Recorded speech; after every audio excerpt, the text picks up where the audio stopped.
Government of Assam মুখ্যমন্ত্রী মহিলা উদ্যমিতা ফরম কিভাবে আপনারা ফিল আপ করবেন এসএসজি সদস্যের জন্য আমি এই ফর্মটি উপস্থাপন করেছি। আপনারা আমার ভিডিওটি দেখে একটুখানি যদি ভালো লাগে লাইক শেয়ার সাবস্ক্রাইব করতে ভুলবেন না। তাহলে চলুন ভিডিওটি শুরু করা যাক। প্রথম আপনারা এখানে একটি পাসপোর্ট সাইজে ফটো লাগিয়ে নেবেন। তারপরে এটা হচ্ছে আবেদনপত্র অ্যাপ্লিকেশন ফর্ম। তো প্রথম ক্রমিক নম্বর আপনার এই নম্বরটি এখানে লিখবেন, সেটি ব্লক অথবা এসএসজি সেক্রেটারির কাছে পেয়ে যাবা। তারপরে আপনার সদস্যের নাম লিখবেন, ক্যাপিটালে লিখবেন সম্পূর্ণ। তারপরে আপনার আত্মসহায়ক গোটের নামটা কি, তো এসএসজির নামটা কি এখানে লিখবেন। তো আমি লিখেছি। তারপরে আপনার মিস কোড, এসএসজি মিস কোডটা কি এখানে লিখবেন। আপনার ফোন নম্বরটি এখানে লিখবেন। তারপরে আপনার জাতি কাস্ট কি হয়, জেনারেল, ওবিসি, এসটি, এসসি, তো যেটা হয় এখানে টিক মার্ক করবেন। আপনি 6 নম্বরে হচ্ছে আবেদনকারী মরাণ মটকের অন্তর্ভুক্ত কিনা, তো হা হইলে হা দিবেন আর না হইলে না দিবেন। তো তারপরে হচ্ছে আবেদনকারী 4 জনগোষ্ঠীর অন্তর্ভুক্ত কিনা, হা হইলে হা দিবেন, না হইলে না দিবেন। তো আপনার সদস্যের ব্যাঙ্ক অ্যাকাউন্ট নম্বর এখানে ফিল আপ করবেন। তারপরে আপনার ব্যাংকের নাম, কোন ব্যাংকে অ্যাকাউন্টটি রয়েছে সেই ব্যাংকের নামটি লিখবেন। তারপরে আপনার শাখা ব্রাঞ্চ কোথায় আছে তার লোকেশনটা এখানে লিখবেন, অথবা আপনার ব্রাঞ্চের নামেও লিখে দিবেন। তারপরে হচ্ছে আইএফএসসি কোড, আপনার ব্যাংকের আইএফএসসি কোড একটা আছে, পাসবুকে পেয়ে যাবা বা অথবা অ্যাকাউন্টে পেয়ে যাবা, এখানে লিখবেন। তারপরে আপনার ভিলেজ, আপনার গ্রামের নাম এখানে লিখবেন। আমি দ্বিতীয় পেজে যাচ্ছি, আপনারা দেখতে পাচ্ছেন। তো এখানে আপনার জিপি যেটা আছে জিপি এখানে লিখবেন। আমি লিখছি বাদুরপুর, আপনার যেটি জিপি হয় এখানে লিখবেন। তো আপনার ব্লকের নাম এখানে আমার হাইলাকান্দি হয়, আমার আপনার যেটি হয় লিখবেন এখানে। ডিস্ট্রিক্টের নাম আমার ডিস্ট্রিক্ট হাইলাকান্দি, আপনার যেটি হয় এখানে লিখবেন। এলএসি আমার 121, তো আপনার যেটি হয় লিখবেন, নতুনটি লিখবেন, পুরাতনটি না।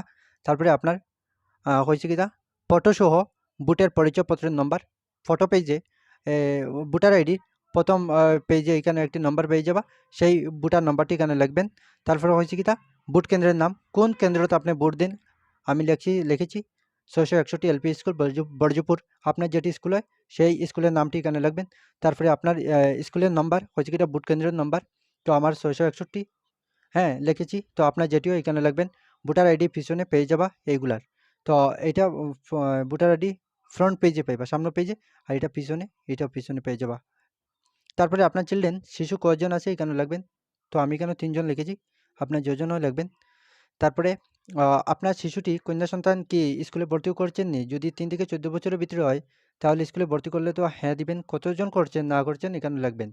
তো এখানে নাই একজনও, তো ন দেওয়া হয়েছে। তো আপনার শিশু যে কন্যা সন্তান যেটা আছে 3 থেকে 14 বছরের ভিতরে বয়স, তো সেকে স্কুলে ভর্তি করছেন কি না, যদি করেন তাহলে হা দিবেন, না করলে তো নাই। তো তারপরে হচ্ছে অমৃত বিক্ষোভ আন্দোলনের সময় আপনার গাছটি কি রোপণ করেছেন, যদি তাকে বেঁচে থাকে তাহলে হ্যাঁ দিবেন, আর না থাকলে ন দিবেন। তো আপনার যদি থাকে না হয়েছে কিনা এই 20 নম্বরের বিতে হয়েছে, যদি থাকে না একটি গাছ লাগানি বা গাছটি নতুন করে লাগিয়ে আপনি এখানে হ্যাঁ টিক করে দিবেন, ঠিক আছে। তারপরে হয়েছে আপনি কি 2021 সালে মাইক্রো ফাইন্যান্স পেয়েছেন, তো যদি পান তাহলে এখানে হ্যাঁ দিবেন, আর যদি না হয় তাহলে না দিবেন। তো আপনার কি আপনি বিজনেসটা করতে চান, কেন হয়েছে কিনা 22 নম্বরে হয়েছে কিনা পুঁজির দ্বারা গৃহীত অর্থনৈতিক কাজকর্ম গ শাখা দেখুন। তো গ শাখার মধ্যে দেওয়া আছে আপনার যেটি বিজনেস হয়, তো এখানে দেওয়া আছে গোটারি মানে ছাগলি। তো আপনার যেটি হয় সেটি এখানে বিজনেসটি লিখবেন, এবং এখানে আপনার নাম লিখবেন এইখানে।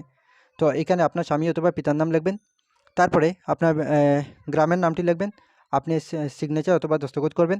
তারপরে আপনার এসএসজির নাম লিখবেন, আপনার স্বামী অথবা পিতা অথবা আপনার নাম লিখবেন এখানে।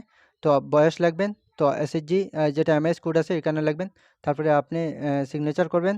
তারপরে আপনার স্বামীর নাম এখানে দিবেন, এখানে আপনার নাম, এখানে আপনার নাম, এখানে আপনার স্বামী অথবা পিতার নাম, তারপরে এসএসজির নেম, তারপরে বয়স, তারপরে এমএস কোড, আবার আপনি সিগনেচার অথবা দস্তখত করবেন।